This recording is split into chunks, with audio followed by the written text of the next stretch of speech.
भारत के स्वतंत्रता संग्राम में अनेक महानायकों ने अपने प्राणों की आहुति दी, लेकिन कुछ नाम ऐसे हैं जो आज भी हर देशवासी के हृदय में ज्वाला बनकर धधकते हैं।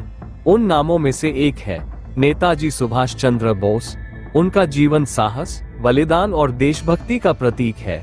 नेताजी ने ये सिद्ध कर दिया था कि स्वतंत्रता केवल विनती से नहीं, बल्कि संघर्ष और आत्मबलिदान से प्राप्त की जा सकती है। ये कहानी है एक ऐसे युवा की जिसने अंग्रेजों की सत्ता को सीधी चुनौती दी और तुम मुझे खून दो, मैं तुम्हें आजादी दूंगा का नारा देकर युवाओं के खून में देशभक्ति की आग भर दी। सुभाष चंद्र बोस का जन्म 23 जनवरी 1897 को उड़ीसा के कटक नगर में हुआ था। उनके पिता जानकीनाथ बोस एक प्रसिद्ध वकील थे और माता प्रभावती देवी एक धार्मिक और दृढ़ विचारों वाली महिला थी। बाल्यकाल से ही सुभाष में नेतृत्व के गुण दिखाई देते थे। पढ़ाई में तेज, व्यवहार में सौम्य और दृष्टिकोण में स्पष्ट, यही विशेषताएं उन्हें दूसरों से अलग करती थी। कलकत्ता विश्वविद्यालय से बीए करने के बाद उन्होंने भारतीय सिविल सेवा (ICS) की परीक्षा पास की, जिसमें वो चौथे स्थान पर आए। लेकिन अंग्रेज सरकार की सेवा करना उनके लिए स्वीकार्य नहीं था, इसलिए उन्होंने अपनी नियुक्ति त्याग दी और स्वतंत्रता संग्राम में कूद पड़े। नेताजी का राजनीतिक जीवन तब प्रारंभ हुआ जब वे भारतीय राष्ट्रीय कांग्रेस से जुड़े। उन्होंने महात्मा गांधी और चित्तरंजन दास जैसे नेताओं से प्रेरणा ली। हालांकि गांधी जी और नेताजी के विचारों में अंतर था। गांधी जी अहिंसा के मार्ग पर विश्वास रखते थे, जबकि नेताजी का मानना था कि स्वतंत्रता के लिए सशस्त्र संघर्ष आवश्यक है। फिर भी दोनों के बीच पारस्परिक सम्मान बना रहा। 1938 और 1939 में सुभाष चंद्र बोस को कांग्रेस का अध्यक्ष चुना गया, लेकिन गांधी जी के विचारों से मतभेद के कारण उन्हें पद छोड़ना पड़ा। इसके बाद नेताजी ने फॉरवर्ड ब्लॉक नामक एक स्वतंत्र संगठन की स्थापना की। जब द्वितीय विश्व युद्ध प्रारंभ हुआ तो नेताजी ने यह अवसर देखा कि भारत की स्वतंत्रता के लिए इसे कैसे प्रयोग किया जा सकता है। अंग्रेजों ने उन्हें घर में नजरबंद कर दिया, लेकिन नेताजी एक चमत्कारी योजना बनाकर रातों रात वहां से भाग निकले।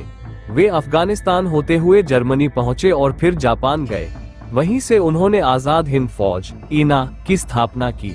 उन्होंने हजारों भारतीयों को संगठित किया जो विदेशों में रह रहे थे और उन्हें सैनिक प्रशिक्षण दिया।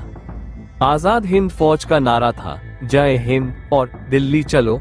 नेताजी की सेना ने ब्रिटिश हुकूमत को पूर्वी सीमाओं पर कई मोर्चों पर चुनौती दी। उन्होंने अंडमान निकोबार द्वीपों को शहीद और स्वराज नाम देकर भारतीय शासन में सम्मिलित किया। नेताजी का नेतृत्व, उनकी विचारधारा और उनकी वक्तृत्व कला लोगों के दिलों में क्रांति की लौ जगा चुकी थी। हर कोई उन्हें नेताजी कहने लगा, एक ऐसा संबोधन जो अब उनका पर्याय बन चुका था।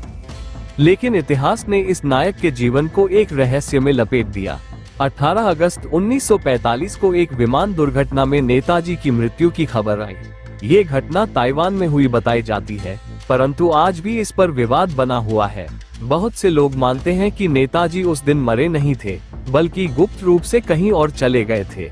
उनके जीवन का यह अंतिम अध्याय एक रहस्य बना हुआ है, जो भारतीय इतिहास का सबसे बड़ा अनसुलझा सवाल है। नेताजी की कहानी सिर्फ एक स्वतंत्रता सेनानी की नहीं, बल्कि एक क्रांतिकारी विचारक, एक बहादुर योद्धा और एक महान नेता की कहानी है। उन्होंने देशवासियों में यह विश्वास जगाया कि अगर इरादे मजबूत हों, तो कोई भी शक्ति हमें स्वतंत्र होने से नहीं रोक सकती। उन्होंने भारतीयों को आत्मगौरव का पाठ पढ़ाया और यह बताया कि दास्तां कभी भी स्थायी नहीं रह सकती। उनका दिया हुआ नारा, तुम मुझे खून दो, मैं तुम्हें आजादी दूंगा, आज भी हर देशभक्त के दिल को प्रेरणा देता है।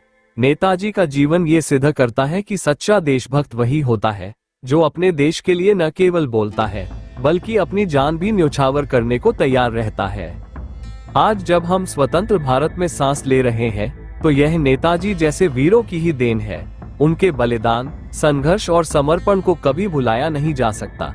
नेताजी भले ही शारीरिक रूप से हमारे बीच न हो, लेकिन उनकी विचारधारा, उनके आदर्श और उनकी आवाज आज भी हमारे दिलों में गूंजती है। दिल्ली चलो, जय हिंद।